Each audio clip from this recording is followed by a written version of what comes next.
ലഞ്ചൊക്കെ കലായി നോക്കോ. ചോറ്, അച്ചാറ്, ക്യാപ്സിക്കും ക്യാരറ്റും തോരൻ, മുട്ട ഫ്രൈ, തൈര്. ഇതൊക്കെയാണ് ഇന്നത്തെ ഐറ്റംസ് ഉള്ളത്. ഇതാ പപ്പടം, വേണ്ട പപ്പടം. ഇത്രയൊക്കെ ഐറ്റംസേ ഉള്ളൂ നമുക്ക് കേട്ടോ. സിമ്പിളായിട്ടാണ്. ഇനിയിപ്പോൾ നോക്കൂ, ഇതെല്ലാം ഉണ്ടാക്കിയത് എങ്ങനെയാണെന്ന് നിങ്ങൾക്ക് അറിയണ്ടേ? കിച്ചണിലേക്ക് വരും, കാണിച്ചു തരാം കേട്ടോ. ഇതാ പരിപ്പ് നോക്കൂ, ഞാൻ കുക്കറിൽ വെച്ചു കേട്ടോ. സോക്ക് ചെയ്ത പരിപ്പാണ്. ഒരു അരമണിക്കൂർ ഇതാ സോക്ക് ചെയ്തു. ആ പരിപ്പ് തൊട്ട് കുക്കറിൽ വെച്ചു. അത് കഴിഞ്ഞാൽ പിന്നെ അരി ഇന്ന് ചോറ് വയ്ക്കുന്നത് ഞാൻ ബാസ്മതിയാണ്. വളരെ ഈസിയാണ്. അതിന് വേണ്ടിയിട്ട് ബാസ്മതി അരി വെള്ളത്തിലിട്ടിട്ടുണ്ട്.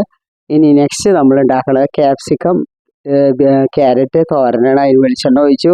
അതിൽ എന്നിട്ട് എന്ത് ചെയ്തെന്ന് വെച്ചെങ്കിൽ ഇത്തിരി കടുക് ഇട്ടു, ഒരു മിളക് ഇട്ടു, ഇത്തിരി ഉഴുന്ന് പരിപ്പ് ഇട്ടു കേട്ടോ.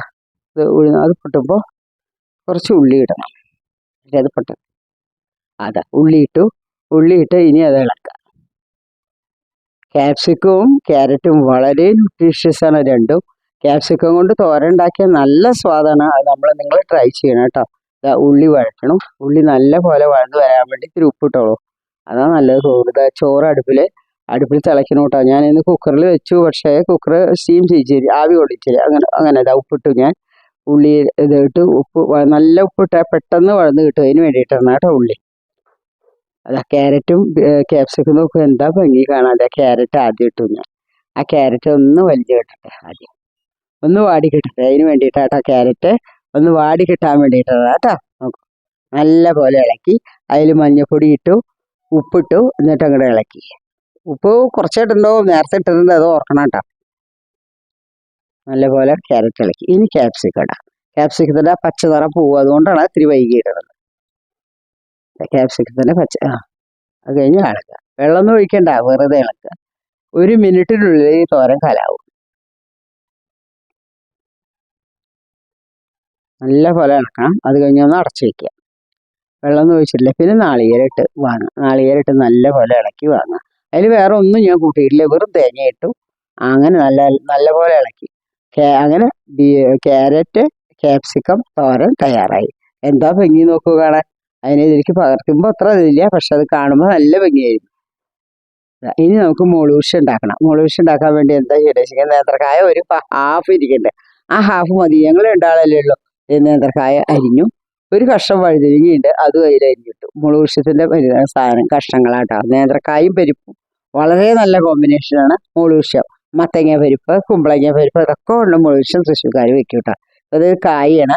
കായ കൊണ്ട് മുളകുപൊടി വെക്കുന്നത്. കായ മഞ്ഞൾപ്പൊടി ഇട്ട് അടുപ്പിൽ വെച്ചു, തണുപ്പത്ത് വെച്ചു. ഇതിവിടെ വെള്ളം തിളയ്ക്കാൻ വെച്ചു. 2 മുട്ട ഇട്ടു. മുട്ട നോക്കിയപ്പോഴേ എൻ്റെ വിചാരം മുട്ട ഫ്രിഡ്ജിലുണ്ടെന്ന് നോക്കിയപ്പോൾ 2 മുട്ടയുള്ളൂ. ആ 2 മുട്ടയാകട്ടെ, അതുകൊണ്ട് മുട്ട ഫ്രൈ ഉണ്ടാക്കാം. ചോറ് വേവായോ നോക്കാം. ബാസ്മതിയാണ് എളുപ്പം വേവ്. അത് കാരണം കൊണ്ട് ഞാനത് കുക്കറിൽ സാധാരണ പോലെ നല്ല അരി വെച്ചത്. കുക്കറിൽ സ്റ്റീം ചെയ്തില്ല. കായും കായലിലേക്ക് എന്ത് ചെയ്താൽ കുക്കറിൽ ഇതപ്പോൾ പരിപ്പ് വെന്ത് കിട്ടി. ആ പരിപ്പ് വെന്ത് കിട്ടിയെന്ന് കുറച്ച് പരിപ്പെടുത്ത്, ഒരു 3-4 ടേബിൾ സ്പൂൺ പരിപ്പെടുത്തത് അതിൽ ഒഴിച്ചു കേട്ടോ. ആ മുളകുപൊടി പരിപ്പുണ്ട് അപ്പം കായയുടെ കൂടെ ഇട്ടു കേട്ടോ. എത്ര എളുപ്പമായി നോക്കൂ. പരിപ്പ് വേവിച്ച് അതിൽ ചേർത്തു. ഒരു പച്ചമുളക് ഇട്ടു. നല്ലോണം കിടന്നൊന്ന് തിളക്കട്ടെ. ഒരു പച്ചമുളക് ഇട്ടു. ഇത്തിരി കരിവേപ്പില ഇടുക. കുറച്ച് വെളിച്ചെണ്ണ ഒഴിച്ച് വാങ്ങി വയ്ക്കുക. മുളകുപൊടി കലായി. എത്ര ഈസിയാണ് നോക്കുക. ആ കഷ്ണങ്ങളെ വെന്തപ്പോൾ ഉടനെ പരിപ്പ് ചേർക്കുക. പരിപ്പ് ചേർത്തിട്ട് പച്ചമുളകും ചേർത്ത് വെളിച്ചെണ്ണയും കരിവേപ്പിലയും ഒഴിച്ച് വാങ്ങി വയ്ക്കുക. മുളകുപൊടി എന്ന് പറഞ്ഞാൽ വളരെ ഈസിയും അതേസമയം ടേസ്റ്റിയും അതുപോലെ ഹെൽത്തി ആയിട്ടുള്ള സബ്ജിയാണ് കേട്ടോ, കറിയാണ്. ഇനി നെക്സ്റ്റ് നോക്കൂ. അടുത്ത ചീഞ്ചട്ടിയിൽ ഇതാ ഞാൻ വെളിച്ചെണ്ണ ഒഴിച്ചു. വെളിച്ചെണ്ണ ചൂടായപ്പോൾ ഉള്ളി ഇട്ടു. ഉള്ളി നല്ലോണം ഇട്ടുള്ളൂ കേട്ടോ. 2 സബോള ഞാൻ ചോപ്പ് ചെയ്ത് വെച്ചിരുന്നു. ആ 2 സബോള അതിലിട്ടു. അത് കഴിഞ്ഞിട്ട് നല്ല പോലെ ഇളക്കി കൊടുക്കുക. ഒരു തരി ഉപ്പിട്ടോളൂ. ഉപ്പിട്ടാൽ എളുപ്പം അത് ചുമക്കും. അതിന് വേണ്ടിയിട്ട്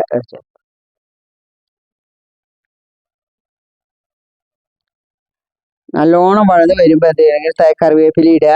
അതുപോലെ മുളക് പൊടി ഇടുക. മല്ലിപ്പൊടി ഇട്ട് 1 ടീസ്പൂൺ മല്ലിപ്പൊടി, 1 സ്പൂൺ മുളക് പൊടി, അതുപോലെ 1/2 ടീസ്പൂൺ ഗരം മസാല ഒക്കെ ഇട്ട് ഇളക്കിയിട്ട് എന്ത് ചെയ്തു? തക്കാളി അരിഞ്ഞ് വെച്ചത് അതിലിട്ടു.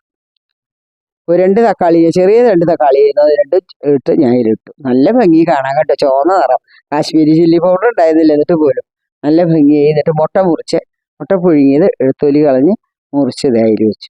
അതിൽ മസാല നിറയ്ക്കുക കേട്ടോ. അതിൻ്റെ ഉള്ളിൽ മസാല വേണമെങ്കിൽ കയറി കേട്ടോ. അങ്ങനെ മസാല നിറച്ച് കൊടുക്കും. നല്ല ടേസ്റ്റാണ്. അപ്പോൾ മുഴുവശത്തിൻ്റെ കൂടെ നല്ല കോമ്പിനേഷനായി. ഈ വീഡിയോ ഇഷ്ടമാവുകയാണെങ്കിൽ എല്ലാവരും സബ്സ്ക്രൈബ് ചെയ്യുമോ, ലൈക്ക് ചെയ്യുമോ, ഷെയർ ചെയ്യുമോ. അത് മാത്രമല്ല കമൻസ് നിങ്ങൾക്ക് ഇഷ്ടപ്പെടുകയാണെങ്കിൽ അതിനെക്കുറിച്ചുള്ള കമൻസ് എനിക്ക് ഇഷ്ടമാണ്. അതുകൊണ്ട് ഒന്ന് കമൻറ്റ് ചെയ്യൂ. ഏതൊക്കെയാണ് നല്ലത്, അല്ലെങ്കിൽ ഏതൊക്കെയാണ് പ്ലസ് പോയിൻറ്റ്സ്, ഏതൊക്കെയാണ് മൈനസ് പോയിൻറ്റ്സ് എന്ന് തന്നെ ചൂണ്ടിക്കാണിക്കും.